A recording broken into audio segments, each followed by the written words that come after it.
I've read Mickey Mouse since.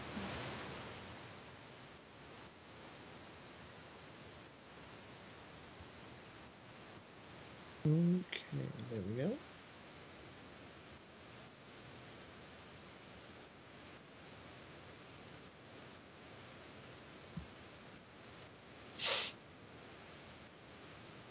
You think I should try to call her back? Maybe. I mean, usually you're able to join the call. Yeah, so she should be able to pop back in.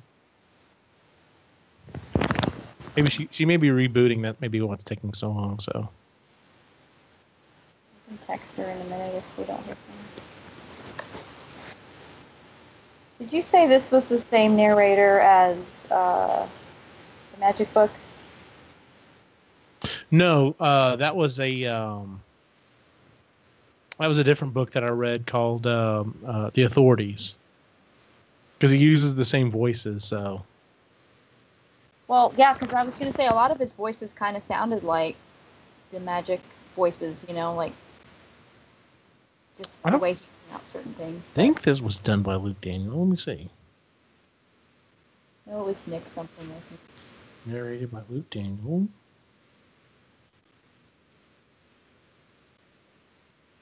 Nope, different guy.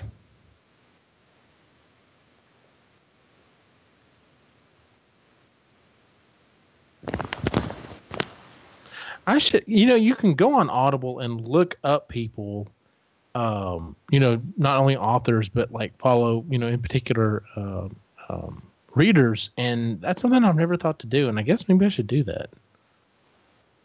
Because there are some readers that I've gotten to where I really like, and I'm like, oh, man, I'd listen to them do other things too. So.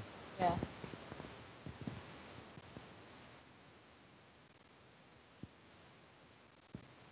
I like it when they have celebrities narrate random classic books, Yeah, I do too. I listened to Anne Hathaway narrate The Wizard of Oz. Yeah, that's the one I listened to as well. Yeah, it's really funny because it was free, I think. Yeah, was it this year or last year's Christmas gift? Because, they always give a book out for Christmas every year. Yeah, it was a while back. I don't remember.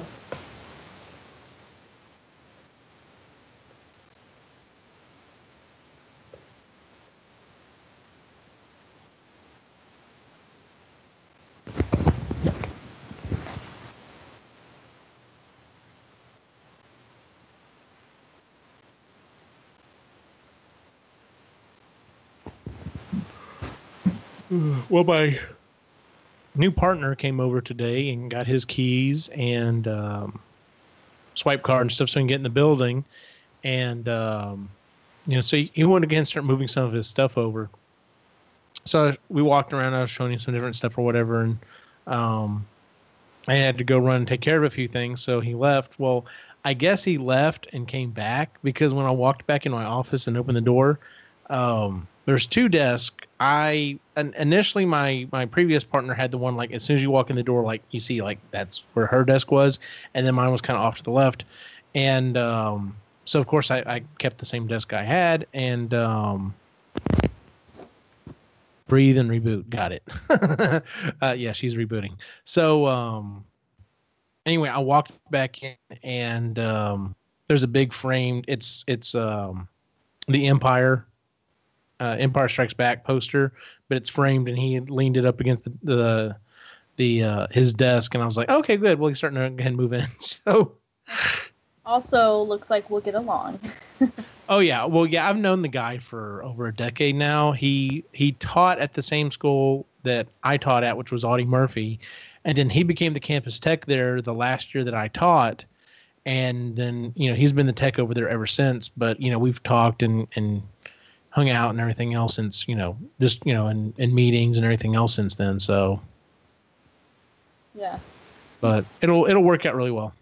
That's the main reason why I haven't had a partner pretty much half of the years, because I was waiting to be able to get him over here. So, because I didn't want a situation where I wasn't going to like the person I was sharing an office with. Yeah, now when you spend that much time with him. Yeah. It's just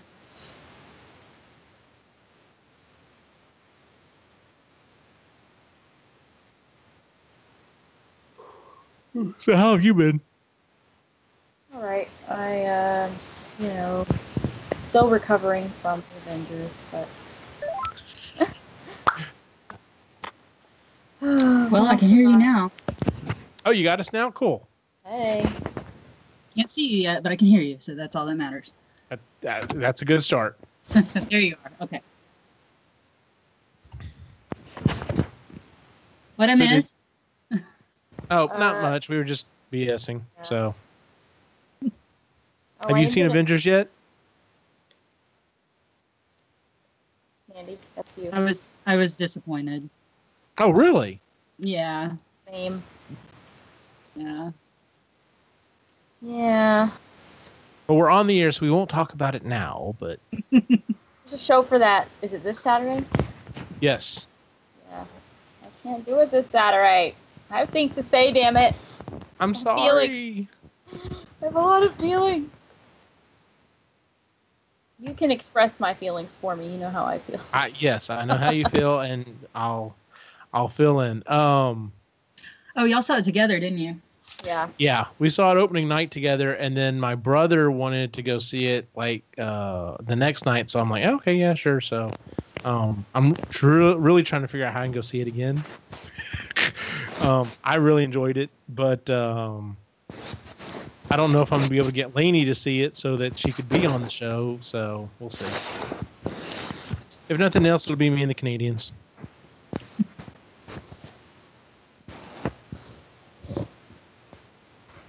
Petzel, did you like it? I had the same reaction that I had to The Last Jedi. Which was very emotional. But, I mean, there were some cool parts, but overall I was, disappointed with what happened. Without giving any spoilers away.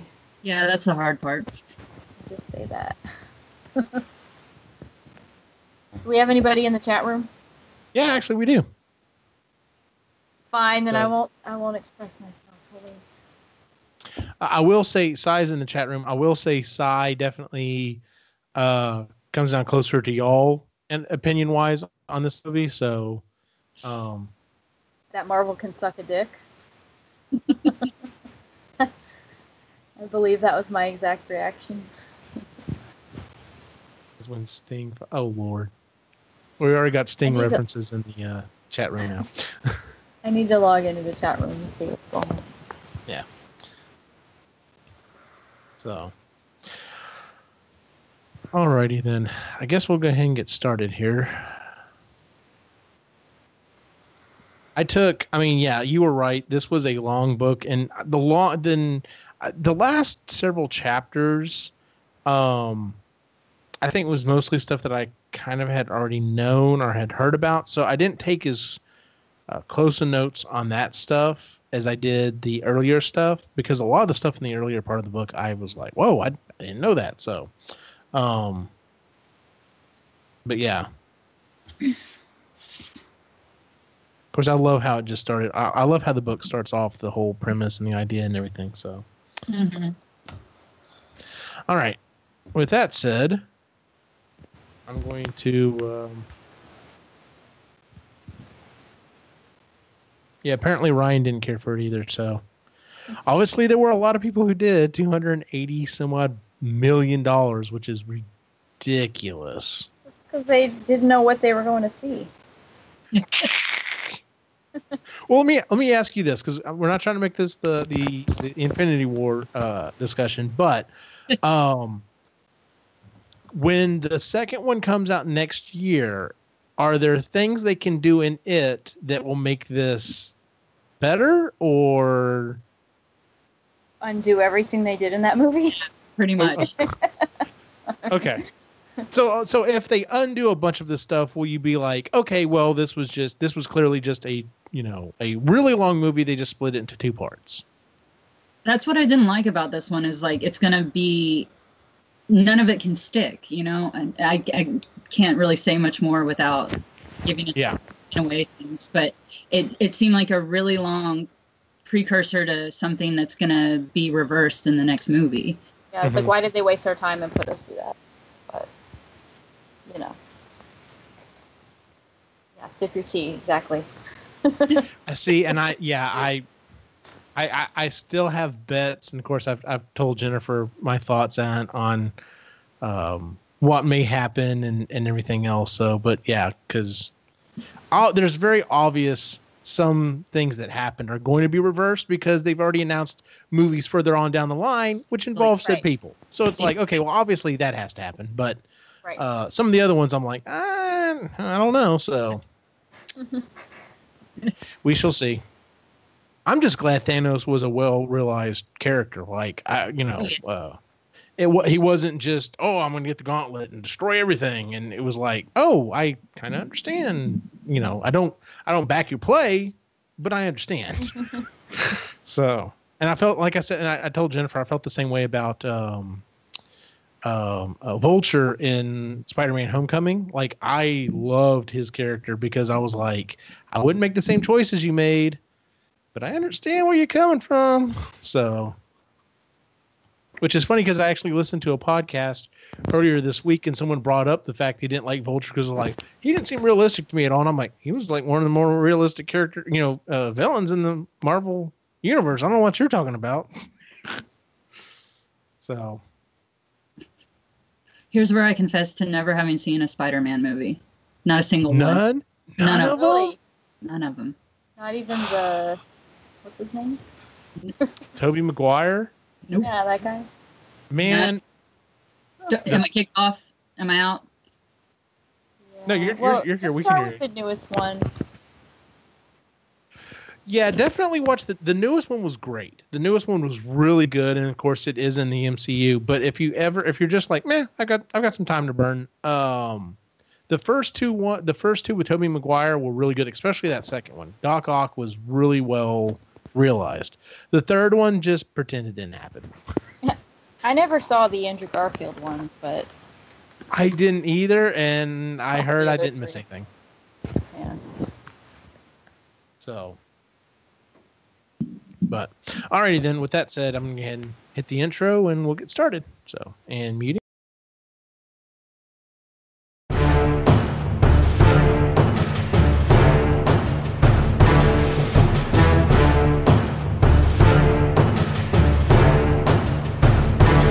You're listening to the Marginally Geeky Show, the epically geeky book club.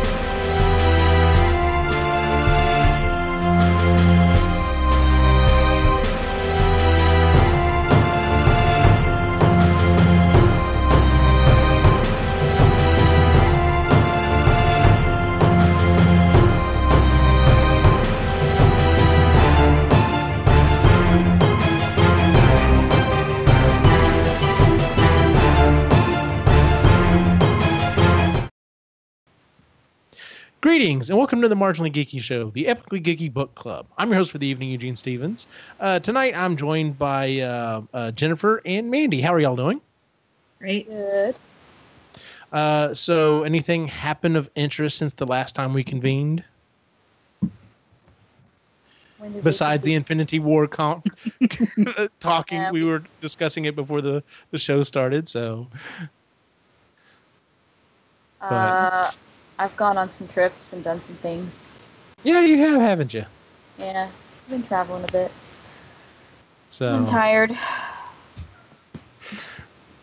yeah, it's winding down. We're in the last month of school for this school year, and yeah, at this point, I think I've got a lot of friends and family that are teachers and stuff, and we've already officially hit that mode of let's just get this over with. Let's just get to summer.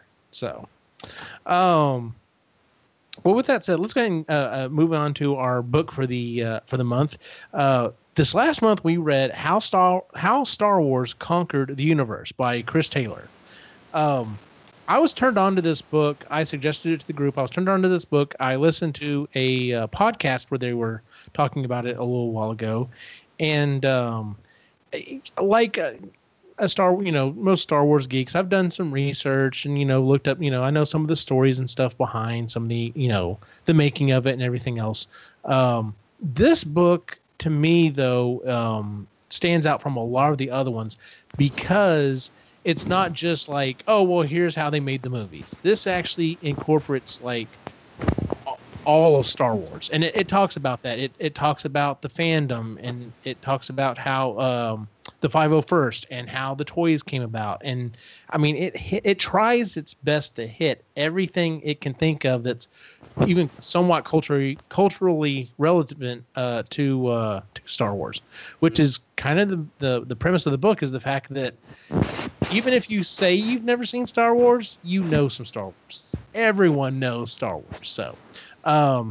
So, Jennifer, what were your initial thoughts of the book? I was really impressed with how in depth he got with not just what the process Lucas went through and his thoughts and everything. I mean, he pulled interviews and videos and stuff from 30, 40 years ago, but also, like you said, like he pulled the pop culture references, like things that I thought, this reminds me of this, and then like 20 minutes later he would bring it up in the book. Yep. So like the parody, the Star Wars that I used to know, for instance, and a few other things that I was like, oh, I had forgotten about that. So it's neat that he really pulled, and he not just did that in America, but like internationally, so it was really impressive that he was able to get that much information, and he also, told the story, I think, pretty well about the movies. So. Mandy, what were your initial thoughts? I loved it. I've been like pretty evangelical about this book. I really did love it. When I bought it, I was in Price Books, and they had to help me find it. And he's like, "Is this for you?" I'm like, "Yeah, but it's for a book club." But because I'm like a casual fan, I came to Star Wars late, and I loved everything about this book. And you don't even have to like Star Wars. It's a really, really good read. Yeah, it's well done. There's a slight chance that we might be able to do a interview with the author. When I was promoting the book this evening on Twitter, the author happened to, because I tagged him in the post, he happened to like the post, and I just mentioned, I was like, hey, if you're free and you want to be on the show, you're more than welcome to be. And he said, well, I'm busy tonight, but maybe we can reschedule. And I'm like, yes. So we may have a follow-up episode to this one, so we'll see. Well, as you can tell, like I said, obviously I liked it because I recommended it to the group. So. And you've read it how many times? At least 3 or 4. So. A lot of hours. Okay. But here's the thing, though. So I go back and listen to a lot of books because I have especially since I don't have a partner right now, I have a lot of time in my office when I'm doing work, and I'm just like, all right, well, I'm caught up on my podcast. Time to listen to a book again. So, but so the whole, like I said, the whole premise of the book is the fact that everyone to some extent has been touched by Star Wars, whether you know it or not. And it literally starts off talking Where did about the Star Wars touch you? Exactly. It literally starts off talking about George, and of course you immediately think, oh, George Lucas. And no, his name is George James. He's 88, and he was a Navajo code talker during World War II. And the whole premise of this is set up that the Navajo Nation has been trying to. There's not many people that still speak their language, which is Diné, and they're trying to figure out ways to make it cool. They're trying to make it so that their young people will think the language is cool and start learning it and try to keep passing that on. So they worked with Lucas and ended up translating the original Star Wars movie into Diné. So it was this big screening, and he had this idea. He wanted to try to find someone who was an absolute Star Wars virgin, someone who has never seen any Star Wars, who has never had any kind of impact. And he talks about the fact that the guy he gets together with was a huge Star Wars nerd. And they actually did a screening the night before, which most of the elders were at. And he's like, well, crap, he just torpedoed this. But then he finds this one older gentleman, George, and he's like, okay, this guy's my last hope. He probably knows nothing about it. The man literally lives in a cave. So, so he's all excited about that. And at this point, he starts setting it up, and then he starts kind of weaving in some of the other stuff. So he talks about the fact that he works at Mashable, and one of the employees there said, that they had never seen Star Wars, and they're like, how have you never seen Star Wars? So they started kind of promoting it, and they started the hashtag Star Wars Virgin, and what happened was they basically wanted to get an event together. And there were a bunch of people in San Francisco that were like, hey, if you know someone who's never seen Star Wars, why don't you bring them? So it became this big event, so that it wasn't just seeing these people's reaction, seeing the movie for the first time, but it was also, kind of getting to see it through someone else's fresh eyes. Because, most of the people were like, oh, yeah, I've seen Star Wars a million times. So, but yeah, and he talks about the fact that he believes everyone knows something about Star Wars, even if you've never seen it. And then he talks about one of the specific references he brings up is Ewoks. And that is because when Return of the Jedi came out, everyone knew what Ewoks were, but they never said it in the freaking movie. They never called them Ewoks. It was because of, it was either the toys or it was a cereal box. It was something, but just that was able to permeate through everyone's minds that they knew exactly what it was. And they even talk about, they did some interviews with these people who are like, oh yeah, I've never seen Star Wars. I don't know anything about it. And then, of course they ask a little further, you don't know anything about it? Well, yeah. I mean, I guess I know there's the big tall black guy, and he's the one guy's dad. And then there's the shiny robot, and then there's the other robot with him, and then there's Luke Skywalker. And they just start naming stuff, and it's like, you know a lot more than you think you do.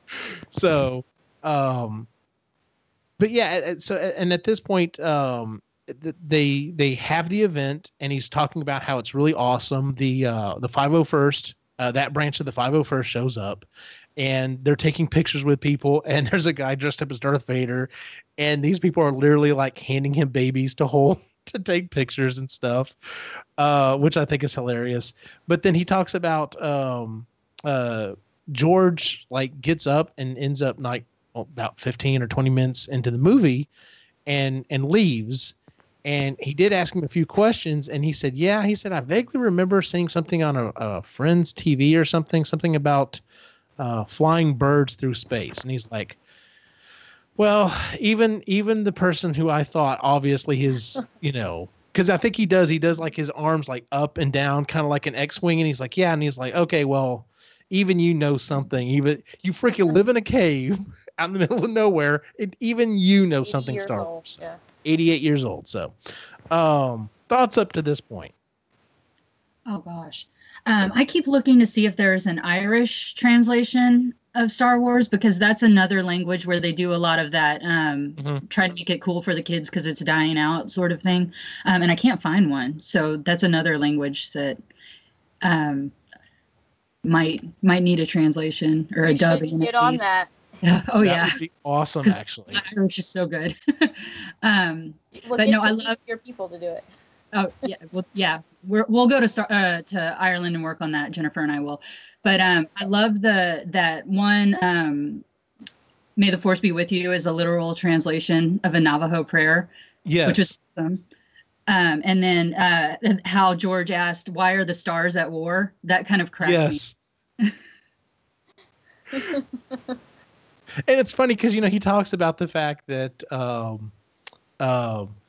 they're able to translate a lot of, it. But whenever you get to certain words, there's nothing in the language that even remotely sounds like it. So, it's this language, and then it just hits something like, computer based or something like that. And it's just like, okay, well, whatever. Like when 3PO was speaking Ewok and he was like saying their names, R2D2. Yes. Stupid. That's I also like the fact that they said it's a matriarchal society, so they very quickly recognize, Princess Leia is, a badass and everything. So I thought that was cool. So but yeah, so at this point he starts talking about some of the writers and stuff for Lucas, and how they kind of have a saying, to love Star Wars, you have to hate Star Wars. which I thought was interesting. There's definitely, I know some fans that are of that opinion. But it started off as being space fantasy, and he discusses how, previous writers and movies were split between science fiction and space fantasy. And the biggest influences he had were Buck Rogers and primarily Flash Gordon.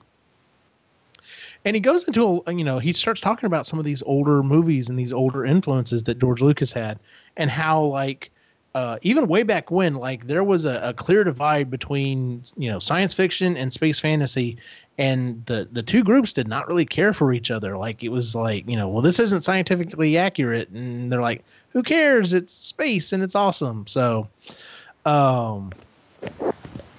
but yeah, so, and then we finally get to, it's funny, at this point, we've had several chapters, and we finally get to the point where it actually introduces George Lucas, being born May 14th, 1944. He said he was scared as a child. He was bullied. His father owned a stationery store. He was wealthy. He doted on his son. He got to go to the opening weekend of Disneyland, which I found out some interesting things. Apparently, he wasn't there he was there the day after, which, from what I understand from Lainey from this last episode of the show that we did, would have probably been a Monday, because the actual opening day of Disneyland was called Black Sunday because everything went wrong. It was apparently a total disaster. So she dropped a little knowledge on me on there. So, but he got to go, and he loved Disneyland. He, one of his other big influences, he said, was reading Scrooge McDuck comics, which I thought was interesting. I was like, Scrooge McDuck in Star Wars, okay.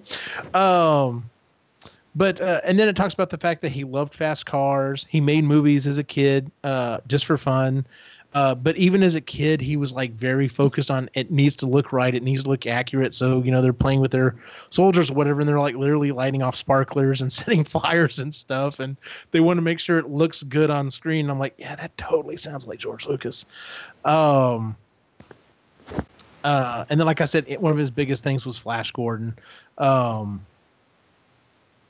Let's see here. So okay, and it's at this point that it starts going off, and this is one of the things I liked, particularly earlier in the book. It kind of stays a little more, once it starts talking about the making of the movies, it stays a little more focused. But at this point in the book, I don't want to say rambles, but it does pull in a bunch of other stuff. But it's at this point that it brings up Alvin Johnson. He lost his leg in a car accident. He was talking to a friend about Star Wars, and they started talking about making a stormtrooper costume. At this point, there's no information about it online. It's basically just finding pictures or watching the movies and trying to copy it as best you can.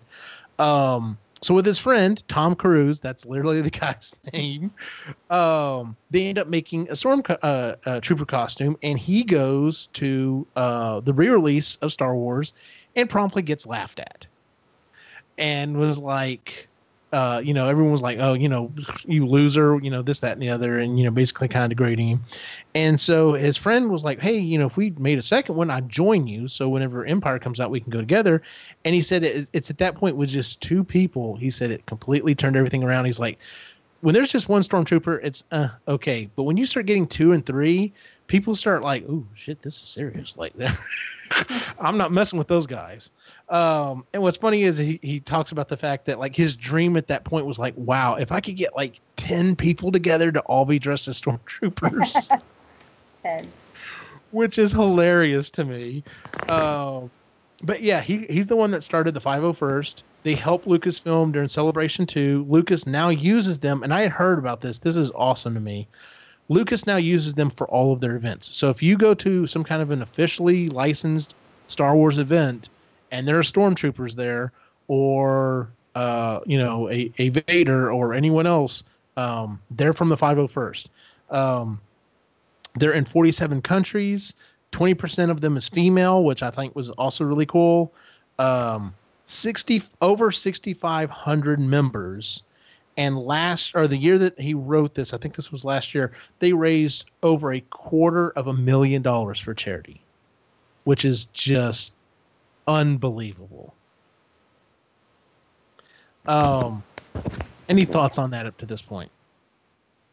They're in the movies now, right? that he said the troopers that follow Vader into the Jedi Temple were technically 501st. Yep. They were clone troopers, though, weren't they? Yeah, they started off as clone troopers, and then they've, which was also funny. Which was also funny because there was a little anecdote in there about how what was it? George Lucas's son was in that scene, and he gets killed off in the temple, and then he asked if he can become a 501st member, and they're like, yeah. Sure, we technically killed you in the movie, but all right. So yeah, I mean, I've met several people in the 501st. You talk about a cool group of people, because I mean, they basically show up, they dress up, they do charity events, they do conventions and stuff. They're always down for taking pictures. It's just a really cool group of people. And if any of them are listening now, we would love to have them at Geek Fest this year, August 17th or 19th. Absolutely. They never respond when we reach out to them, and we've tried to get them almost every year. I thought they'd been there before. Not the 501st. There's like local groups that have come, but I thought that's how I'd heard of them. They'd been at Geek Fest, but I guess not. Now the Mandalorian mercs have been there. Yeah. But I don't think the 501st he didn't really touch on them much, did he? The mercs? No, I mean, he talks about some of the other fandoms a little bit. I mean, the only thing he does talk about a little bit later is he talks about when he starts talking about Boba Fett, and he talks about when he dressed up as Boba Fett, and he's like... Yeah. But that was just part of the 501st, right? Yeah. Yeah, they're one of the subgroups. The mercs are a subgroup, and then the Rebel Alliance is a subgroup as well. So, and then it gets to this part that starts talking about that I had no clue about. Like the first time I was listening to this, I was just like, "Wow, this is interesting." Andrew Ainsworth, he basically, and this is where we get into some of the legal stickiness, but he's the one that essentially created the Stormtrooper armor for the original movies. And he sells it for a high price, but he does sell it. But he's not liked by the fandom because he knows nothing about Star Wars. He's basically just like, oh, well, here's this trooper stuff. And there's even another anecdote in there where he's talking about he's got one of the original screen-used helmets, and he's fiddling with it and, like, breaks off a little piece, and he's just like, meh. And he's just like, why is it, the whole Indiana Jones, why isn't that in a museum? But yeah, so he got into this big legal battle with Lucasfilm and was one of the few people that actually, like, I mean, granted, he's still in massive debt because of the legal fees, but actually held his own against, Lucas, and has been able to keep selling his armor. So, but yeah, it is not recognized by the 501st. Like, if you were to go, even if you go spend all this money for it, they're not going to let you in. That's some hardcore stuff there. So, I'd like to talk to someone who's really into the 501st and kind of get, some of their opinions to see if it's like a well-known thing, like if it's just kind of like something that happened and it's just like, or if it's kind of still an ongoing thing that's like, oh no, yeah, you're not welcome. So, well, isn't like making your own armor kind of a rite of passage? Yeah, that's part of it is that. So, and I know they're having to rethink some stuff now that 3D printing is becoming such a thing. It's like, well, you're still technically making it. It's still plastic. It can still be, it just needs to be sanded and polished up and everything. So, but yeah. So we go back to George, and it talks about how he raced cars in high school, cruising the streets. He got into a wreck, totaled his car, and that's basically what changed his life. The way he tells it in the book is basically, had George Lucas not had this crash, we wouldn't have Star Wars today, because up to this point, he was willing to go do all this other stuff. His mind was, focused mainly on like racing and everything else. And he technically kind of should have died in that wreck. And he said, every day after that has been, I'm on borrowed time. I've been on borrowed time since that wreck. So it's at this point he decides he's going to go at junior college. He starts getting good grades. He starts studying film. And he made movies at the racetrack and stuff. His father offered to help pay for film degree, but of course he had to work for him and do this, that, and the other. He was drafted. He was drafted into the war, but whenever he got in, they said, "Sorry, you can't serve. You're diabetic." And he didn't know it up to that point. And one of his big things was he loved soda and he loved candy bars, and he had to give them up. And it talks about the fact that some of the other, what's crazy is some of these other directors and producers and writers that he hung out with are just like all giants of the field. And it's so crazy that all these guys knew each other and hung out with each other. But it talks about the fact that it kind of gave him a leg up, because while some of these guys were, drunk or like, drugged out of their, off their ass and not, having problems making their movies, like he never did drugs. He didn't drink. He doesn't even do sugar. It's just like, he just kind of just kept going. So good old George for that. So what? Okay, they're saying you don't want to get in the 501st gang. There's only one way out, and that's in Spock's coffin. Really? I'm having fun reading about this movie they're planning. Yes, the chat room has its own life. It's awesome. It's at this point he meets Marcia Griffin, his future wife, while they're editing movies. He told her about his space movie idea even then, and she talked. And it's funny because it mentions that she's just like, yeah, even since the first day I met George Lucas, he just kept talking about this little space movie he had in his head, and he just kept going back to it. So, and then starts talking about filming THX 1138. Even though he wasn't in film school at the time, which I think was awesome. The fact that he kind of finagled it so that he could still make the movie, but he wasn't in film school because he was like kind of teaching a class or whatever.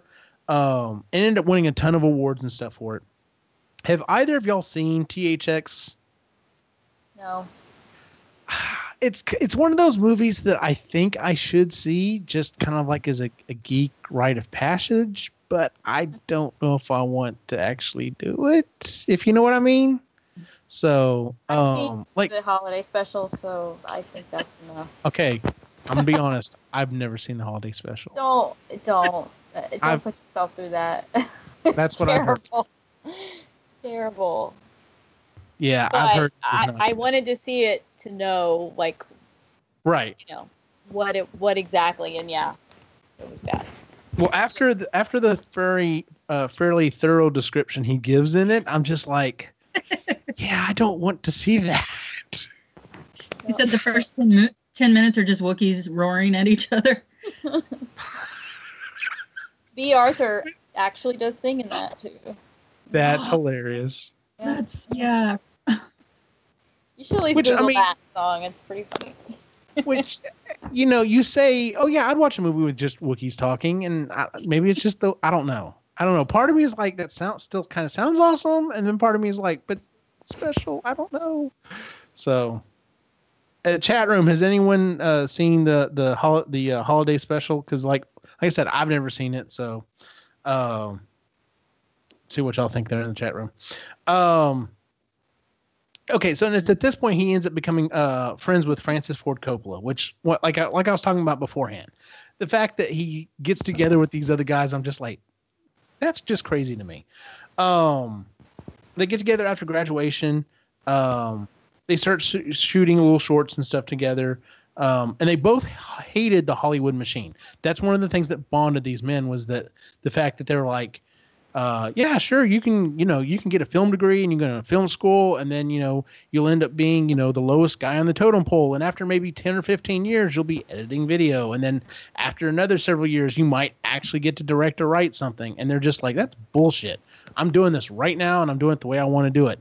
And the fact that they were able to do it is what's so freaking crazy. So, I saw part of it. He said it's disturbing. Yes. Yeah, I just saw that.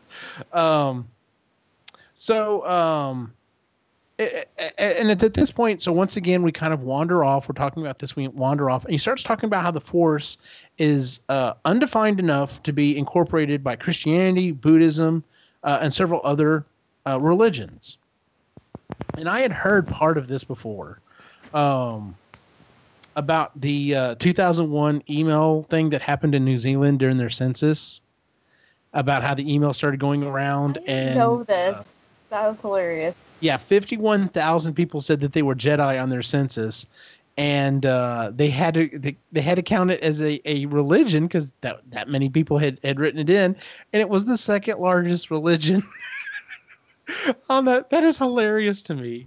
And then of course it spread onto other countries. So, but the fact that it talks about, there were some people who tried to kind of organize it as an actual religion, but for the most part, most people were just like, yeah, I'm not. When I say I'm a Jedi, I'm not saying I'm really like I want a lightsaber. Everyone wants a lightsaber, but I'm not saying I'm going to walk around with a lightsaber all the time trying to push stuff. With the Force. The Force is with me. Exactly. I'm one with the Force.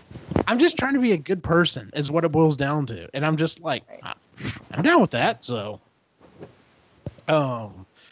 maybe we should have someone try to teach, talk about the Jedi religion at Geek Fest. I'm not volunteering to do that. I'm just saying. Okay, and then it talks about, and once again, we're talking about some of the other things. I brought up the lightsaber things. The Golden Gate Knights actually teach lightsaber fighting. And I've heard about this class. I've seen, videos and stuff of it. And it's one of those things I'm like, yeah, that'd be fucking awesome to do. To be honest with you. Because there are studios in the big cities that do that pretty regularly now.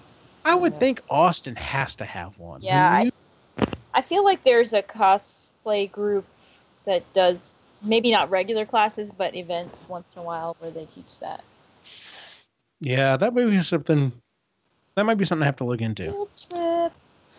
But yeah, and then he brings up Gisele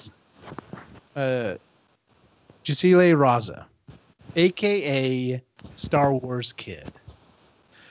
And and I understand what he was talking about. People were watching it, there were people watching it to make fun of him, but a lot of people were watching it because they're like, yep, this kid's doing exactly what I used to do, when no one saw or whatever. So he talks about, and I didn't realize it had gotten that bad for that kid. Like, he ended up like going to private school. He had to have a bunch of counseling and stuff. Even when he was just 14, which is sad. It's definitely, it's kind of like the early stages of the early days of some of the bullying that we see now. That's unfortunately so common on the internet. And he even talks about that, but he says that, he now actually does speeches and stuff and talks about it. He's like, listen, I've lived through it. I've been there. You will survive. You will make it. Find your friends, and there's a positive note that came out of it, which was nice to hear. So, but then it goes back to George, and it talks about he got married in '69. He started an independent film company, American Zoetrope, with Coppola, and their first movie was THX, and the studios hated it. The studios did not understand it. All of the artsy people loved it. It was making all, hitting all these awards and everything, but the studios hated it.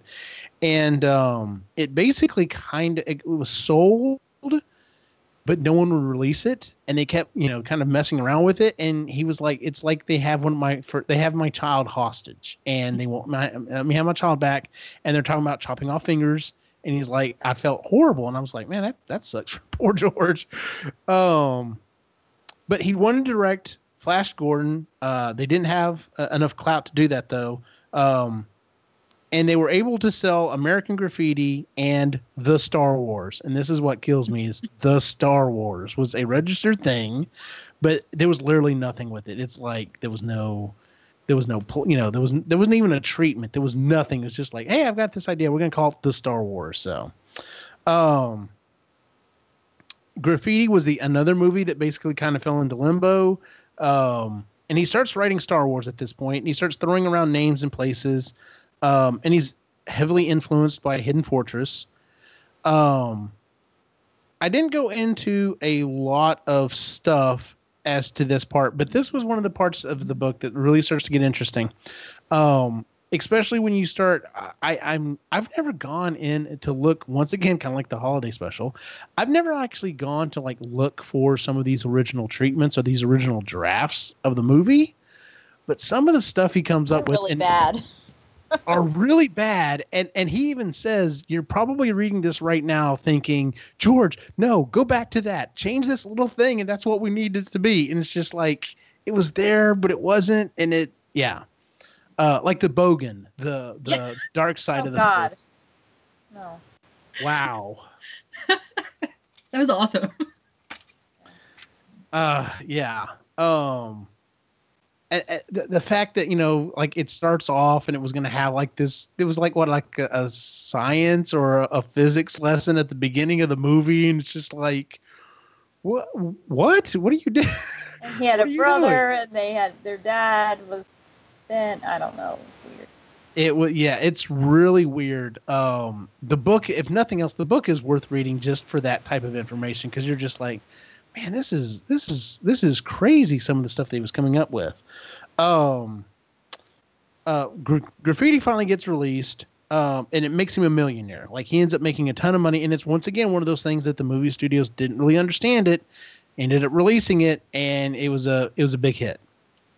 Also, I'm gonna say something else here. I've never seen American Graffiti. Have either of y'all? Yeah, I watched it a few years ago. Wow, you're like kicking ass. I guess maybe, or was it a waste of time? Or are you just like, yeah, I watched it? It was all right, but it was one of those like, I don't know. It was interesting, but it was just like, what was the story? What was the point of the story? I don't know. That was my take on it. Could you see his style in it? I don't really remember because I wasn't looking at it that way. I was just following the story. It just seemed to jump around a lot, and then at the end I was like, so why did they do that, and what was the point of that? I don't know. But it was all right, it wasn't terrible. But the struggle to get that one made was ridiculous, and then, like every movie he did, there was like struggle bus. Just sucks to be him. It's funny, those movies of that type or in that time period were a lot more like, all right, well, I've kind of got an idea for a thing. We're going to throw it up there, and it doesn't necessarily have to go anywhere or do anything. It's just a movie. Yeah. And, so definitely the Cars thing, was very apparent. That was very him. Big thing. Let's see here. So, Graffiti's released, makes him a millionaire. He writes the first draft. He chucks a lot of it out and starts the second draft. So basically, he shows it to some people and they're like, I don't know about this. And he ended up taking a big chunk of it and just kind of starting over from scratch. And then it's at this point they're trying to start to sell the Star Wars to some movie theater or some movie companies, and they're trying to figure out what they can do to kind of visualize it, because they talk about the fact that when he gets really animated, he's not really telling. He doesn't do a good job trying to sell the movie, but his energy and he really gets into it, and that's kind of what helps sells the movie, which I could definitely see. But it's at this point that they contact Ralph McQuarrie, and they're like, hey, we would like some some visuals for this. This is kind of what we're thinking, and they kind of throw it out there. And it's at this point that this is where we first start to get to see some of the stuff that we can definitely kind of see as being Star Wars. Because originally he said Vader was going to be like, he wasn't going to be a big dude, but then in the painting that Ralph McQuarrie does, he's like, well, he apparently had supposedly just come in from outer space. Yes, that's the picture right there. Thank you. And he has the helmet on, and it's this large hulking, and he's just like, yeah, that's it. That's exactly what I want. So what if he had ended up like Dark Helmet? If it hadn't been for Ralph McQuarrie, he might have been like giant. That would be so sad. But hilarious. But then he's also got pictures of like Luke and Vader, and then it ends up helping to sell Anthony Daniels on being C-3PO. So yeah, and it's yes, that's. Man, I'm so glad you have that sitting there. I want to talk about this. Can I talk about this? Absolutely. Anytime you want to shut me up to talk about what's going on in the book, please do. No, because I was so excited about this part of the book because during Geek Fest one year, I wrote to Lucasfilm first, and they sent me to Disney Publishing, and I said, "Hey, can we have some swag donated?" And they sent us so much stuff. Like Star Wars books and like 50 Marvel posters, the one with all the characters on it. It was so nice of them. But they sent us these, and it's all the postcards of the concept art, and I didn't understand what it was. Our Sith Lord or Sith delegate to the Jedi Council, a mutual friend of me and Hetzel, he was trying to explain it to me and I didn't really get it. And then I read it in the book and I'm like, this is a huge deal, like what these did. And so like there's on the back there, you can't really see, but there's the original sketches, like black and white pencil drawings. And it's just like, I'm so glad I have this now. Oh my God. Yes. Like when you and I finally get to meet in person, please bring that. 'Cause I'd love to see that. Like, I really want to see that now. That's awesome. Yeah, but it was so cool. They sent us all this stuff, like, for free, just donated. Oh, that's so cool. We need to that is very cool. Yeah, I mean, the Ralph McQuarrie stuff is just, it is different from what it was to what it ended up being. There's still a pretty vast gap there, but it's just, this was the first time it was ever visualized, and still it sets the tone so much for what Star Wars is. So, yeah, I freaking love it. So, yeah, that's so awesome that you have those cards. That's really cool. It's at this point in 75 he wrote the third draft. He had most of the final product there, and Coppola wanted him to direct Apocalypse Now. He gets the fourth draft done finally, and Fox gives him a budget of $8 million. I'm just like, wow, $8 million, huh, to do this sci-fi thing. But it talks about that. Sci-fi movies back then were, they were garbage. They didn't bring anyone in, so they didn't spend any money on them, which is why they looked like such garbage. So, but can I just say, like, he kept throwing numbers out throughout the whole book, and I have no concept of how much it costs to make any movies. So to me, I'm like, $8 million was a lot of money back in the 70s, right? Like, apparently not. But well, I think he made a reference. There was like he referenced another comedy that came out like the same year or whatever, and it had a budget of like $24 million, and it's just like, I was just shocked to hear that movies back then were costing that much. I'm like, what were they spending it on, since they didn't have to spend it on all the crap we have today? But I don't know. Exactly, yeah. Let's see here. So there's a third draft. Okay. So at this point, once again, we veer off. We start talking about something else. And he starts talking about, and I remember when this happened, but I completely forgot about it. And it's the Death Star White House petition that was based on the article about how much would it cost to build one. And the fact that Obama, took a moment to, actually, the site, of course, it says once it reaches a certain amount, the White House will give a proper, acknowledgement of it or whatever. But there's just the fact that the White House took a moment to say, yeah, we're not going to build that because of this, this, and this, and which is awesome. That's why Obama's the fucking shit. Okay. So I used to have the photo of Obama like wielding the lightsaber. That was my wallpaper on my computer for a long time. Nice. I love Obama. I miss you, Obama. Come back. And jumping ahead, it talks about the guy who ends up building the and like I said, I'll find his name on here somewhere, but he ends up building the 3PO costume and got really, really close to how it's supposed to look. And Disney was like, yeah, hey, can we hire you to do stuff? And he's like, don't y'all have like a bunch of these are like, yeah, we have 3 of them. They're all in a museum. And so he became the official Disney how do you fall into a fucking job like that? What a fucking life. And then ends up going to the White House and is in an elevator with, I think he said, what was it, like Chewie or whatever. And the president steps in, he's like, hey, can I be with you or whatever? And he just goes into the routine and the voice. And I'm just like, yes. Oh my God. And Michelle was the one that wanted that, right? Like she was the one that. Yes. Which is so fucking awesome.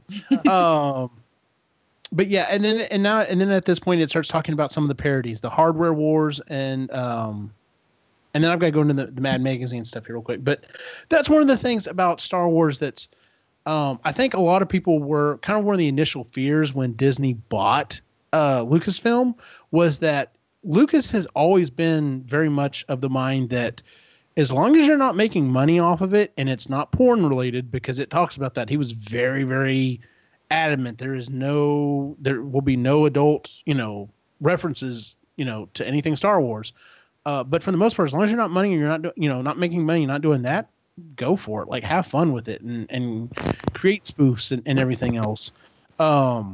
Hardware Wars I thought was really funny. The ones that I liked the best though were what was it? Was it Troop? Was it Troops or was it called Troopers? I don't remember. The one that was done like cops when they're on Tatooine. I fucking love that one.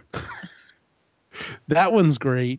And then that movie that they made where everyone sent in like 4 seconds of the movie and they basically just like put it all together and redo it.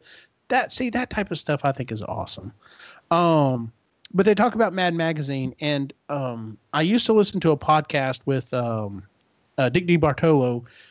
He's still one of the writers for Mad Magazine. He was one of the original writers as well. But he talks about how the fact that they completely changed the way that, if it wasn't for Mad Magazine, parody in the U.S. would not basically exist. Like they're the ones that went to the court, fought all those battles, did everything else. But I think it's hilarious the fact that they made a parody and then someone in legal didn't know what was going on, so they sent them a cease and desist letter, and they literally just sent them back the letter that George Lucas wrote them saying, "I'm your biggest fan." Which I love that they kept after all those years, and they knew exactly where it was. Exactly, yeah. And that is such a mad thing to do, to literally just have their legal team say, "Here, just send them this letter," and be done with it. But see, those are the little stories that are in this book that I love so much. Some of the stuff that I didn't know about or I'd forgotten about or whatever. I lost my place. Let's see here. So the White House. So now at this point they start casting, and he actually had 2 different casts, and the one that we got was actually his second choice, which I think is also awesome. The crew in England didn't respect him. It talked about he was hoping that he could make the movie for $16 million, just a little over budget from the 8 that he was originally told.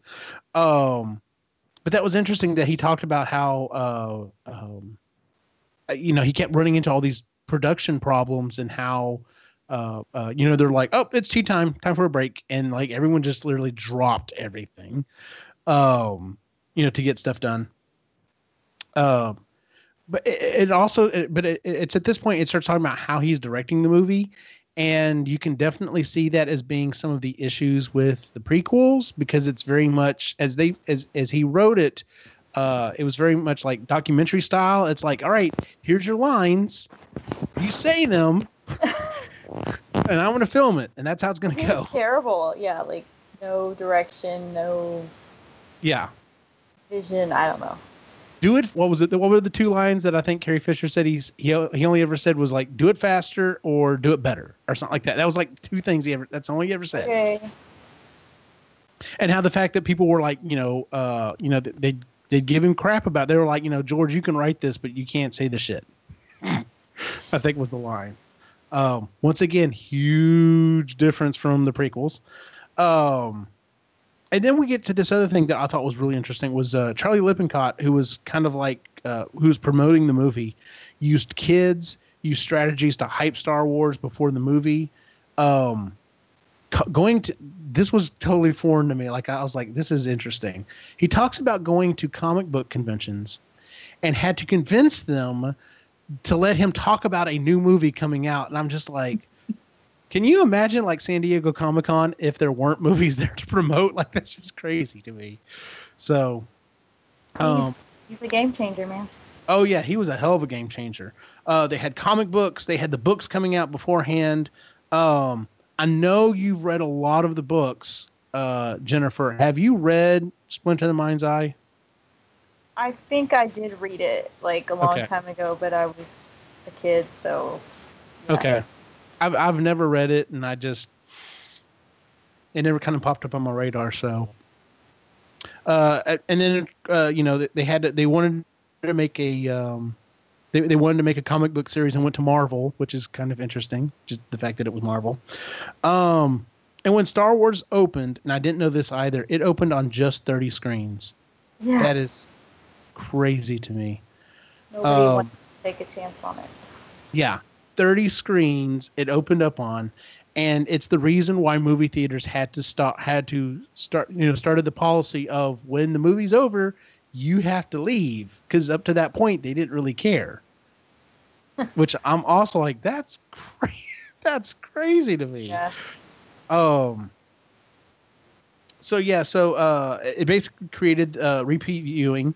And then it goes into the merchandising and talking about how, people they didn't merchandise movies. They were like, because a movie came out, it was out for a while, and then it was gone. And it's like, well, why would you want to buy stuff for a movie? TV shows are the way to go. Which of course is just a complete, almost, 180 from the way it is now. But, and then he starts talking about Rancho Obi-Wan, and I had heard of this place. I have got to go to this place. Like, this is on my geek bucket list, is to go to Rancho Obi-Wan. For those in the chat, basically what it is it's the ranch that was opened close to the original Lucas compound, and it literally has like everything you can ever think of that's ever been made of Star Wars. And he's like, people will walk in and be like, all right, I get it now. And he said, of course, there are the other people that walk in and are like, yeah, maybe my obsession's not as bad as I thought it was. So I think it'd be hilarious to take my wife to it just so that she could see. I'd be like, listen, I know you think I've got a collection behind me. You've no idea. You have no idea. Yes. So there was that. There's the Rancho Obi-Wan. Let's see here. I'm trying to run through here some real quick. Open 30 screens. The merchandising. Tons of space ripoff. They had lots of different ripoff movies and stuff. It was said that it basically saved Star Trek. They saved Star Trek the movie by taking over the special effects, and then they had to go into a big legal battle with Battlestar Galactica. Yeah, I didn't know that. That was interesting. I didn't know that either. So, and it's at this point that we got the Christmas special that we've already kind of referenced, and how, even, and I didn't know this about it, the fact that before it was even finished, like they were like, yeah, can you take my name off of this? Like it was written off that badly. So Empire, so they start filming Empire, and that was one of the other things is they're like, oh, well, the contract says, if you don't make another Star Wars within a certain amount of time, you're going to lose certain things. And of course they immediately turned around, started making Empire. It falls behind on budget. And it talks about the fact that they were behind on budget. They didn't think they were going to be able to get the movie made. And then all of a sudden they start getting this huge, injection in the arm, money-wise, from the toy sales. Had it not been for Star Wars toys, Star Wars would be dead. Like, we would have never gotten Empire Strikes Back. And the way he wrote that, I thought was very poetic. That the way he wrote it was something to the fact that the kids' imagination of Star Wars is what saved Star Wars. And I was like, that was really cool. So, then Revenge comes out. Or we start working on Revenge. Of course, they keep going back and forth trying to change the names. Lucas didn't. He didn't direct it, but was very much in the driver's seat. And a lot of people did not like the Luke and Leia reveal. Surprise, surprise. Kind of reminds me of some of the other stuff going on with Star Wars nowadays. Yeah, and then it's at this point we kind of go back and it starts talking about how Marshall Lucas asked for a divorce after George, returned from shooting Return of the Jedi, and she had fallen in love with a stained glass maker. And I didn't really write down any of the stuff on there, but it talks about how, that didn't really work out too well for her, at least not emotionally. It basically, I think she ended up getting divorced or whatever later on. I mean, she still made a crap ton of money and actually edited some of the best scenes in some of the movies. She was actually very important when it came to the editing of Star Wars. She won an award that he never did. Oh, that's right. She was the only one that won an award for it, and he never did. That's right. I forgot about that. But and then it talks about the fact that he was, he's the one that got the kids and he's the one that raised them and everything else. And then Star Wars, the interest in Star Wars starts to, falls off pretty quickly.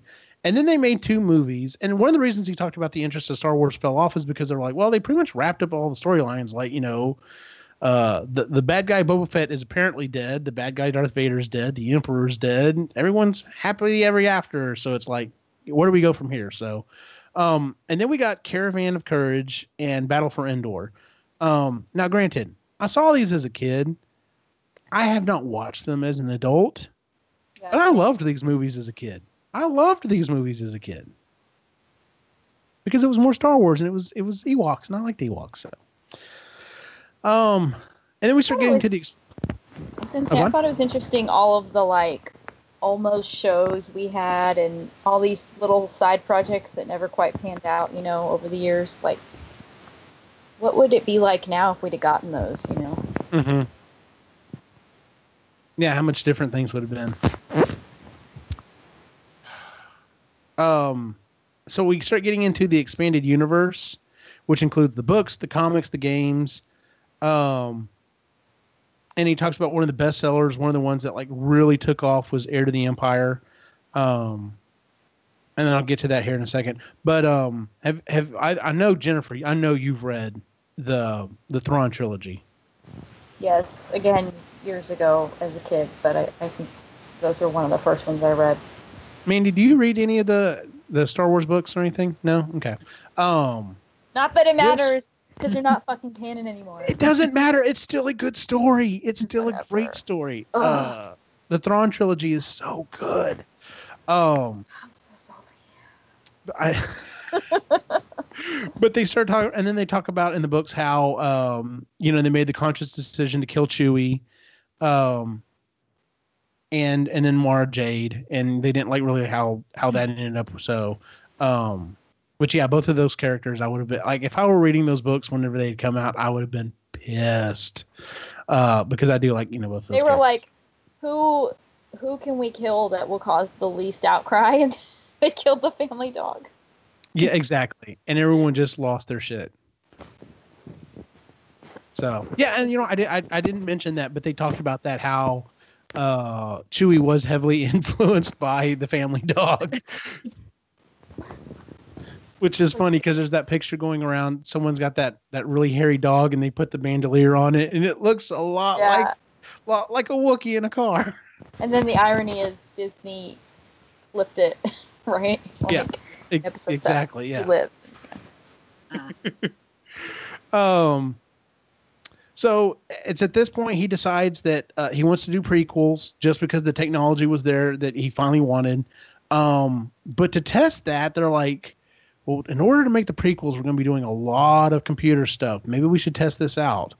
I know. Let's go back and redo the original ones.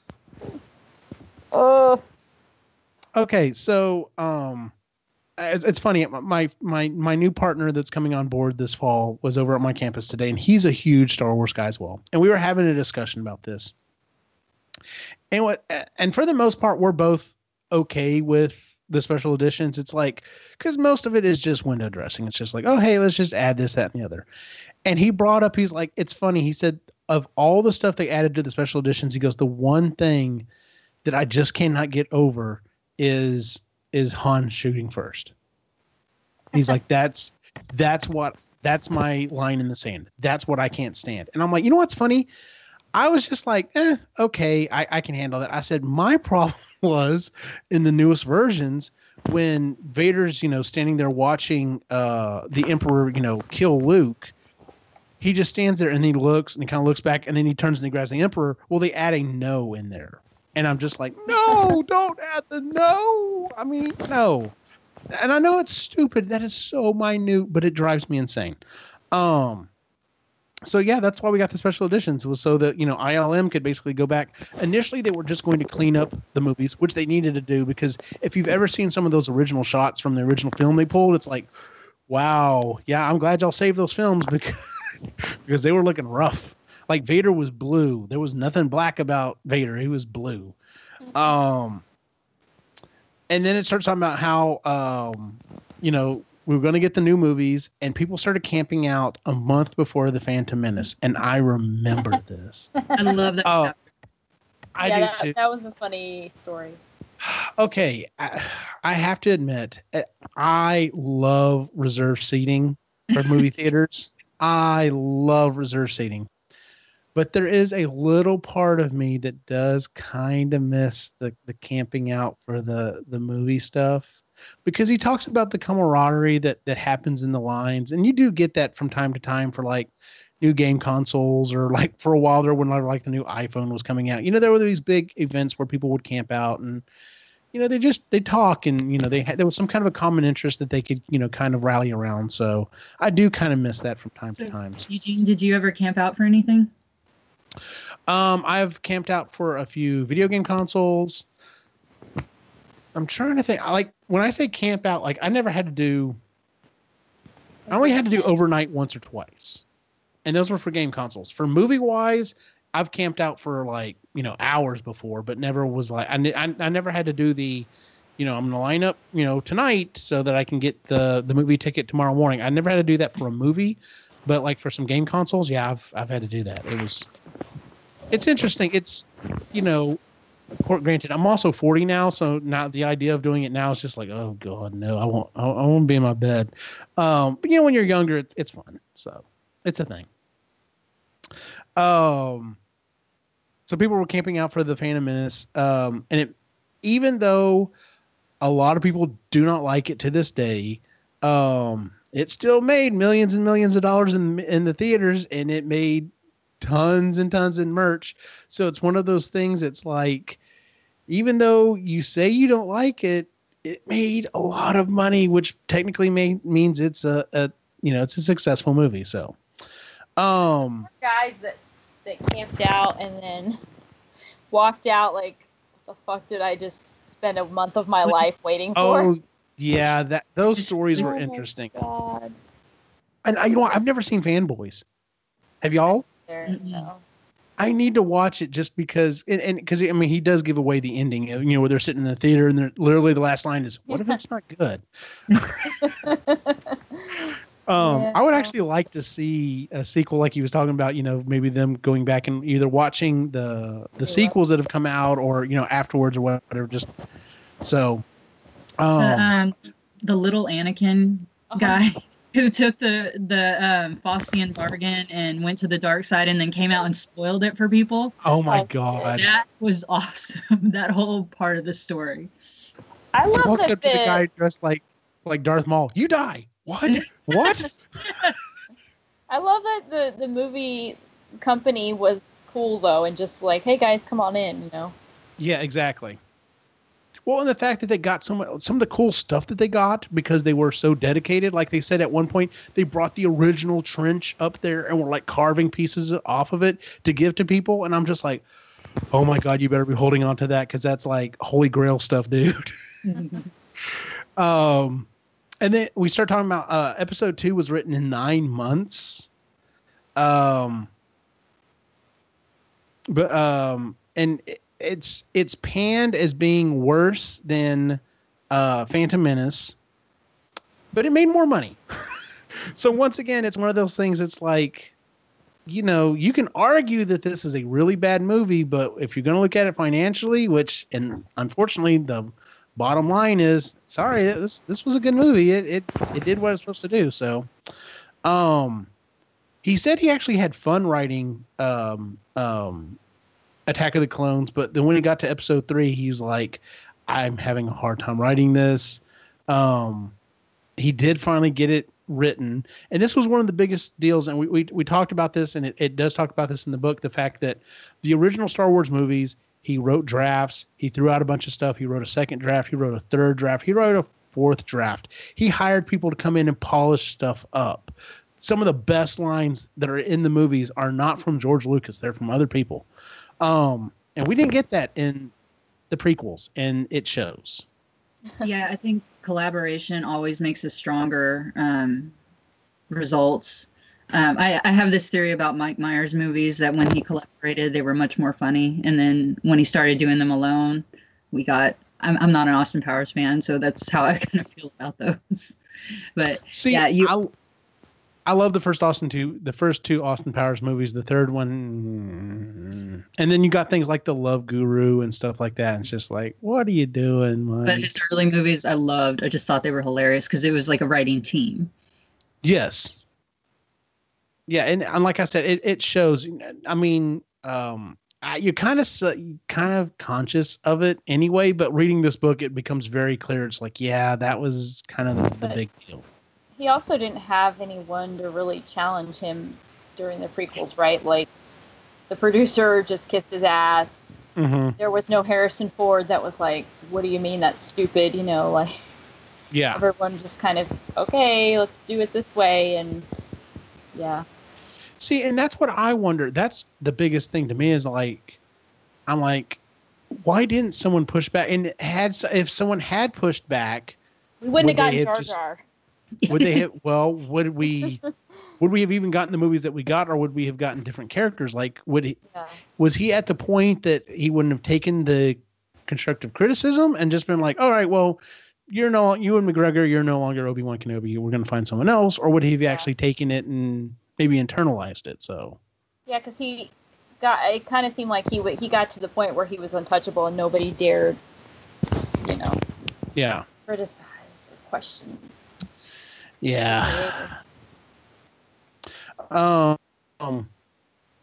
at this point, he decides that he announces there's not going to be any more movies. We get the thing about the C-3PO guy, dressing up. Oh, and then at this point, he also talks about the droid builders. Okay, so I've met some droid builders. There's two guys that are both Ghostbusters. They're also in the. I don't think they're 501st. They're both Ghostbusters in the San Antonio group, but they're both droid builders. Last year for Geek Fest, Lainey and I were representing Geek Fest at Classic Game Fest in Austin. And they put us in an awesome position. Like, we were like one table down from the 501st, so we got to hang out with those guys. Like, catty corner to us was the G.I. Joe cosplay group. Those guys were freaking awesome. Lainey and I are dressed up like Ghostbusters, promoting Geek Fest. And then these two guys come in, and they're just kind of promoting their own little site. But they're, like I said, they're both San Antonio Ghostbusters.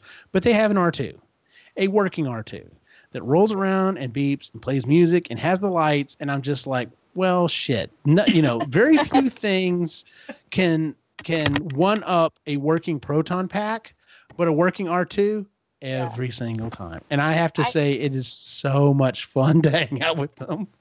I saw a 501st group that had one of those, and I was dressed as Princess Leia, so I had to do the feeding the message, Mm-hmm. theme. That was pretty What's cool. funny, I've got this little piece of clear acrylic that one of the guys gave me, and it's got the Death Star plans etched on it. And he gave me one, and he gave Lainey one, and he told Lainey, he's like, do you want to go do the thing? She's like, yes. And he looks over at me and goes, pull out your phone, start videotaping it. I'm like, okay. So as soon as Lainey kind of does the little bend over thing, he hits the button and it starts playing the entire scene. And she's just like, oh my God, this is so awesome. That's awesome. So, but yeah, that is the most dedicated group of all of them. Those are, what do they say, the hot rodders of the Star Wars fan community. And I can imagine, they opened him up and let me see inside. And I mean, the wiring and stuff is just phenomenal on these things. And then they bring up the fact that they build them for about $10,000 a piece, but Lucas was paying like 40 and 50 grand for them. Yeah, they ended up using them, right? Because so like everything for the newer movies from here on out, if you see a droid, it was fan built. It's not, which is flipping Eugene, awesome. If you just keep upgrading your proton packs, one day they'll come to you and say, "Can you make these for the movies or a TV show we're doing or whatever?" Oh my God, yeah. Hashtag goals. Yeah, no joke. He talks about the divide between the prequels and the original movies and how he thinks it's generational, but he also gives some points how that's not the case. There are kids that are like, no, I like the new ones and I don't like the old ones, or vice versa. So, when he brought up the scene in Spaced where Simon Pegg yells at that kid for liking the prequel, oh, that was my favorite part. Like, I was waiting the whole book for that scene to come up because I just love that. It's so funny. I love Simon Pegg as well. So, and he talks about the fact that he was standing next to him and he told him, he was like, don't keep making the same thing over and over again or whatever. So, but yeah, and then I'm so glad Simon Pegg did actually get to be in a Star Wars movie. I was like, that was so awesome. And then it starts bringing in the fact that Pixar was bought because after the divorce, Jobs basically went in and said, I'll pay you. You want this much, I'll pay you this much. And he was basically a fire sale. And he's like, yeah, I need the money. Okay, you can have Pixar. And I'm just like, oh my God. That's just crazy to me. And then it starts talking about how, Disney acquired Marvel and so he starts talking about how Pixar, Disney bought Pixar and how Lucas admired the way that they were treated. It's basically like, yes, you belong to us. Y'all do whatever the hell you want. You just keep doing your own thing. And how Marvel was done the same way. And it's like, he even says that, if you were going to woo George Lucas, those were the two companies that you buy and you show him, this is how we're going to treat things to kind of woo him. So, and I love how the fact that it does kind of reference it like a very kind of like romantic dating. It's literally we're trying to woo you, and let's get dressed up and go out on a date, and it'll be awesome. And then it talks about how he fell in love in 2008. Bob Iger asked him about buying Lucas, and he said, at that point, he wasn't interested, but he wanted to kind of spruce things up. And that's when the company basically starts rebuilding itself. He brings in Kathleen Kennedy, starts writing more Star Wars movies. They said the company kind of knew things were going on because a lot of stuff was happening. They, start organizing this, that, and the other. And they ended up selling Disney for $4.5 billion. When I first heard that number, I thought, that seems low. But then it points out the fact that the entire company is owned by one man. And I'm just like, okay, well, maybe it's not that low. So, it'd be one thing if it was $4.5 billion, divided up between, 100,000 employees, but it's the lion's share of it went to one dude. So it's just like, but yeah. What were y'all's initial thoughts when y'all heard about the Disney purchase? Oh shit. I don't know. I mean, let's see what happens, but cautiously optimistic, especially when we found out they were going to be doing the movies, because they do good work, and for the most part, yeah, they were good other than destroying my childhood. Manny, do you have any thoughts? Or I wasn't invested enough to really, have an opinion. I learned a lot when it happened. People explained to me like, oh, the expanded universe isn't canon anymore and all of that. I did look for, how he was all freaked out that there was going to be It's a Small World playing before. Yeah. Scroll. That doesn't seem to be there. I watched one of the movies after I read this book. Yeah. So that's good. They avoided that. The iconic drums aren't there, the Fox fanfare is not there. So, Of course, technically, once they finalize this, if this deal gets finalized with them buying Fox, it could be again. But yeah, when I first heard about it, I was like, I was kind of cautiously optimistic. And then the more I thought about it, I was like, well, who else have they bought? And I thought, well, they bought Pixar, and that's turned out really well. And they bought Marvel, and that's turned out really well. So I thought, this may actually be the best thing, because I was definitely of the opinion I want more Star Wars. Yeah. I just don't want George Lucas doing the Star Wars. Yeah. So and he's getting older and tired and blah, blah, blah, so. It does talk a little bit about NASA, are mostly Star Wars fans. And it talks about, but they have had some Star Wars references or whatever. So and I don't remember if this was in the book, but I wrote this down on the podcast I was listening to. They actually mentioned this to the writer, and he said, "Oh, that's one thing I didn't know about it." He said, "I'll have to go back and add it." So I don't remember if it was in the book or if I just added it in my additional notes. It is kind of telling that Star Wars, most people at NASA are very, very much so fans of Star Trek. Elon Musk, who is kind of kicking everyone's ass when it comes to the space race right now. Do you know why the rockets that he has built are called the Falcon and the Falcon Heavy? It's because of the Millennium Falcon. He is a Star Wars fan. That's exactly why. I knew I liked him for a reason. Yeah, I was like, because when I first heard it, I thought, oh, Falcon. I'm like, oh, it's just a large bird and it carries stuff up. Nope, it's because it's a Star Wars reference. That story about the lightsaber going up and everything, that was cool. That was George Lucas was there and like. That was very cool. Yeah. In 2013, Lucas got married, had a son. And then starts talking about how crazy it is that a 7-year-old's having a baby, by the way. Even if it's, someone else had it, that's just not, I don't understand. Yeah, it's a little weird, but whatever. It's not like he's a 70-year-old guy that doesn't have the money to take care of the kid. No, but it's like, he's not going to be around for much of that kid's life. So I don't know if they figure out a way to get us to the singularity or actually cryo freezing. I think he'll be one of the first ones that can afford it. So yeah, we'll see. And then starts talking about how he got into this big fight with San Francisco about the museum. And he ended up not getting the land, and he's looking at building it in Chicago. I understand the whole idea of gentrification of areas and stuff. But he was talking about building a museum. Really? They gave it to another museum, right? I mean, it's not like they were protecting a neighborhood. Exactly. They thought it would bring too much traffic and too many outsiders. That's cave people, citizens against virtually everything. Like exactly. Progress? No, we don't need that here. Exactly. Because and the fact that he's talking about doing it in Chicago. I mean, hell, any other city, I would have been like, right here, George, we'll give you the land. Are you kidding me? This thing is going to make money for this area forever. Oh, so stupid. So, and then he ends the book talking about discussing the future of Star Wars. And of course, when he wrote this, Episode 7 was announced.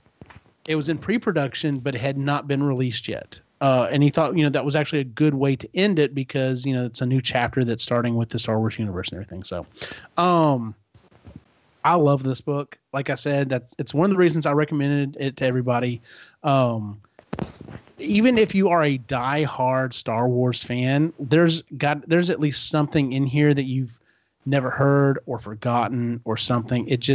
And the fact that it's not just the story of how the movies were made, the fact that how all this other stuff ties in together, and I love it. I love this book. So. Yeah, I thought it was Me really, too. really good. So your copy ends before anything about the new movies, because the paperback edition has an extra chapter. Really? Yeah. What does it say? It talks about how when you analyze the trailer to death, and then it has this really nice moment where like George Lucas has said all along, like, I've never got to sit in a theater and watch a Star Wars movie. That was mentioned. That is in the audiobook, yeah. So yeah, that's how it ends. But no, there's this whole extra chapter, and they say it's a paperback edition. He made some adjustments, talking about like all the actors and everything. Yeah, there was a section when I listened about how they got the primary actors back and some of the negotiations that went into the backstory, but I don't know if it went into I don't think it went that far into it, so. Yeah. But I would be interested to see him do, an addition or update the book after episode 9 and see. Yeah, that would be fun. Reaction to that.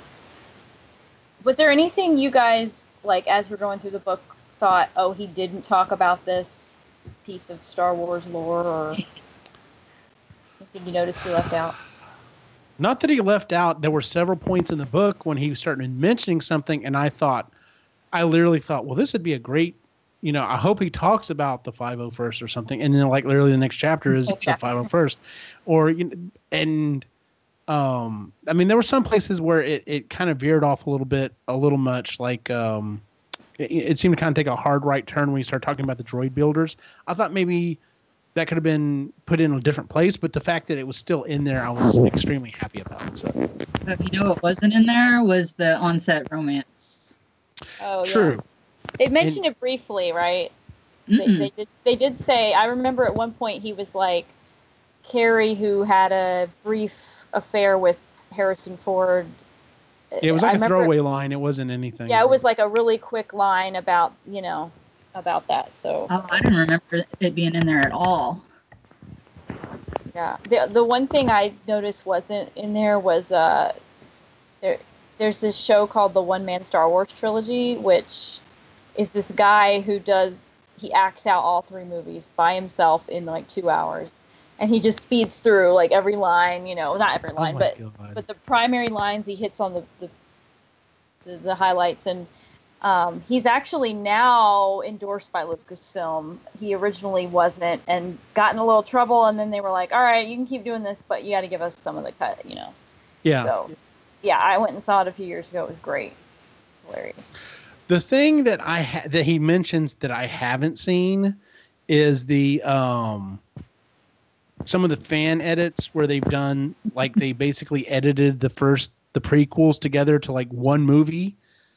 Because I know, the actor that he specifically mentions, his version that he only screened like one night, I had heard it was actually, apparently his cut was supposed to be really good. Well, that's another thing they didn't mention, I guess, now that you say that. Star Wars Uncut, where they do, like, fans reenact, or maybe they did mention, I don't know. They didn't mention it. Did they talk about that? Okay. Yeah, they mentioned it. That was hilarious. I didn't see the whole thing, but you know what this is, Mandy? Do you remember this? Like, fans reenact 1 minute or something of the movie, and they stitch them all together, so you get like... I just read about it in the book. I never saw it. Yeah, it's so funny. You gotta watch it. It is funny because everyone voted on the best one. So I mean, literally, it's like almost every like 15 seconds or whatever it changes, and some of them are done really well. Like you can tell they put a lot of time into it, and some of them are clearly someone standing in front of a refrigerator or something, or stop motion, or exactly, so stick bay or whatever. Like, yeah, just Legos and everything. Yeah, it's awesome. So yeah, it's really good. Well, like I said, that was our book. The next book that we're reading for next month is called Blunder by Zachary Shore. And I don't know why I wrote that. So. I'm sorry? I thought it was one of the magic books, no? No, that'll be a month out, so. Okay.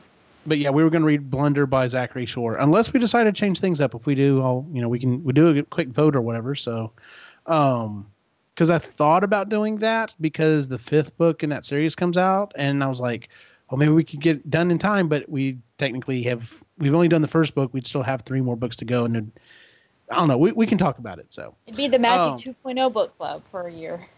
Yeah, no joke. Which I would be okay with because yes. So that is it for the main topic for the evening, ladies and gentlemen. What else have y'all been reading, Jennifer? Nothing really since the last book. I read a magazine, The Nature Conservancy's latest issue. It's super exciting. But I haven't had time to read or listen to anything else in the last month. Gotcha. So. What about you, Mandy? Mandy? It's a long-ass book, so. It was a long. Yes, it is a long book. I got sick and I laid in bed for 3 days and read this book, and it was awesome. But yeah, it's a long book. I'm reading Catch-22. I've never actually read it before. Okay. It was one of those things where like I kept hearing that phrase like from different people everywhere, and I was like, I need to get it read. And it's good. It's kind of slow going, so I'm having trouble like getting through it. But I want to. I'm not going to give up on it. It's just taken a while. Right. I actually read 3 different books over this time. Well, at least new books that I hadn't read before. The first one was Looking Glass. It's the second one in the Natural series from Andrew Mayne. The first book is about this college professor. Pardon me. He does mathematical analysis of different species and stuff, and ends up initially getting fingered for possibly killing one of his former students. But they end up deciding, oh no, she was killed by a bear, and he ends up uncovering this killer that is killing people and making it looking like, they're all animal attacks. So that all these murders are going undetected.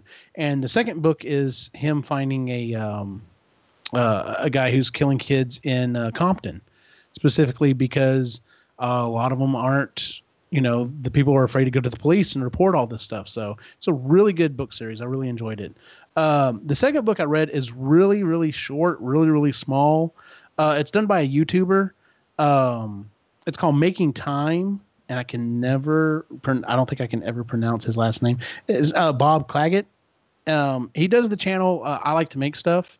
And it's just him talking about how he took a chance, built up his YouTube channel, took a chance, and is doing this now full time, and how he's the steps that he's taken to actually make this an actual business for himself. So that was really good. The third one that I read, I heard about it from another podcast. It's called I don't know if I can quite recommend it, but it's called Enlightenment Now by Steven Pinker. It's 20 hours, so it's a long book. So the chat wants to know if you know that listening to someone read a book to you is not reading. Bullshit. I have all of the information. I enjoy the story just as much. It's reading. Buggers. The third book that I read is called Enlightenment Now. I have read other books of this ilk. It is basically taking the point that as bad as some shit going on right now is, this is still the best time to live in all of history. And the other books that I've read have been very poignant talking about these things, and it brings up different scientific facts and everything to back this up. The reason why I don't know if I can completely recommend this book is because it's like getting into a conversation with someone who clearly knows what they're talking about. And they're like, hey, this is why this is the best time to be alive because of this, that, and the other, and this, and this, and this. And they follow you around and they follow you home and they won't shut up for like 3 days. And you're just like, you're right. This is the best time to live. Can you please stop? Just stop. I've got it. I understand. There is no argument I could ever give against this. You have completely and totally beat me into submission. You are right. Just be quiet. But it is a good book. And like I said, it does have a lot of statistics and factual information. And it would be very hard to debate it because it is so well done. But like I said, it's just the fact that there's so much of it. It's extremely dense, and it was kind of hard to get through at some point. So it's called Enlightenment Now. But I mean, he goes about it from every angle you can think of, whether it be from social change to environmental change to, I mean, just everything you can think of. It's like, at some point you're like, well, what about this? And then he immediately goes on for the 4 chapters talking about why that is. And it's just like, got it. I've got it. I understand. That is it for our show, ladies and gentlemen. If you would, please give us a 5-star rating on iTunes, Stitcher, or Google Music. It does really help out. You can check us out on epicallygeeky.com. And then, of course, find us at Epically Geeky on Facebook, Instagram, and Twitter. Where can we find you online, Jennifer? Instagram, Twitter, and Facebook at Head's Gonna Be Me. And it just happens to be May right now. That's so right. Because that meme never gets old. Right. Mandy, where can we find you online? Mandy Jo Shelton on Twitter. Excellent. And you can find me at Optimus Gene on Facebook, Instagram, and Twitter. For everyone on the site, have a good night.